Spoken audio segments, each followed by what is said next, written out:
નમસ્કાર દર્શક મિત્રો, ખબરછો.com પરથી હું દ્રષ્ટિ આપ સૌનું સ્વાગત કરું છું. દર્શક મિત્રો, ગુજરાતી લોકગીતોની લોકપ્રિય ગાયિકા કિંજલ દવેના પરિવારનું સામાજિક બહિષ્કાર કરવાનો મુદ્દો હાલ ખૂબ ચર્ચામાં છે. હવે આ જે બહિષ્કારનો નિર્ણય છે એ 5 પરગણા ઔદિત્ય બ્રહ્મ સમાજ દ્વારા આંતરજ્ઞાતીય સગાઈના મામલે લેવાયો છે. હવે આ બધી ઘટના બાદ કિંજલ દવે આખરે પોતાનું જે મૌન છે તે તોડ્યું છે અને ખુલીને આ વિષય ઉપર વાત કરી છે. હવે તાજેતરમાં જ ગાયક કલાકાર કિંજલ દવેએ ધવલ સાથે સગાઈ કરી, જેના ફોટોઝ અને વિડીયો સોશિયલ મીડિયા પર ખૂબ વાયરલ થઈ ગયા. હવે કિંજલ દવેના પિતા લલિત દવે અને પ્રહલાદ જોશીને આજીવન સમાજમાંથી બહાર કાઢવામાં આવ્યા છે. પરિવારને સમાજના કોઈ પણ પ્રસંગમાં ન આવકારવા માટે નિર્ણય લેવાયો છે. બહિષ્કૃત વ્યક્તિઓને આવકારના સામે પણ કડક પગલાં લેવાશે એવી જાહેરાત થઈ ચૂકી છે. હવે આ બધી જે વાતો ચાલતી હતી એ વચ્ચે કિંજલ દવેનું નિવેદન સામે આવી રહ્યું છે. સામાજિક બહિષ્કાર બાદ આ એલાન પછી કિંજલ દવે આખરે મૌન તોડ્યું અને પોતાનો જે પક્ષ હતો એ રજૂ કર્યો છે.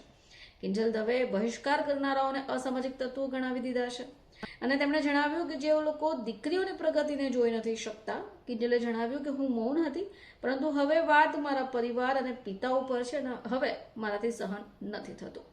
કિંજલ દવે કહ્યું કે તેઓ અહીંયા સુધી બ્રહ્મ સમાજના લોકો અને તમામ લોકોના સપોર્ટથી પહોંચ્યા છે, જેમણે એમને શુભેચ્છાઓ આપી છે અને તેમનો આભાર પણ વ્યક્ત કર્યો.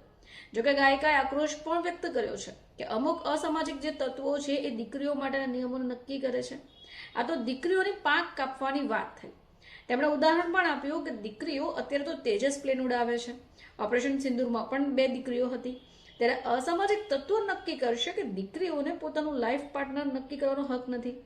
હવે કિંજલ દવે વધુમાં જણાવે છે કે તેમનો પરિવાર અને તેમનો જે પાર્ટનર છે એ ભક્તિમય લોકો છે. તેમને આદર સત્કારથી રજૂ કરવામાં આવે.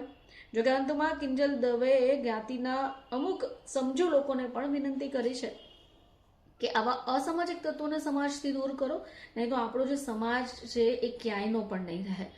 તો જ્યારથી જ કિંજલ દવેની સગાઈના ફોટોઝ સોશિયલ મીડિયા ઉપર વાયરલ થયા છે ત્યાર પછી જે કિંજલ દવેની જે મુશ્કેલીઓ છે તે વધી રહી છે. છેવટે તેમનો જે સમાજ છે તેમાંથી તેમને અને તેમના પરિવારનો બહિષ્કાર કરવામાં આવ્યો છે. સાથે જ સમાજના જે લોકો છે એમને પણ ફરમાન અપાઈ ગયું છે કે તેમને કોઈ પણ પ્રસંગમાં ન આવકારવા. જોકે આ બધા પછી કિંજલ દવે પોતે લાઈવ આવીને પોતાના સવાલો ઉપર જવાબ આપ્યા હતા. તેમણે પોતાનું મૌન તોડ્યું હતું અને તેમણે કહ્યું હતું કે જ્યારે પણ પોતાના પિતા ઉપર વાત આવશે ત્યારે એ ભગવાનને છોડવાનો પણ હક ધરાવે છે. ફરીથી આપ સમક્ષ હાજર થઈશું, ત્યાં સુધી જોતા રહેજો ખબરછો.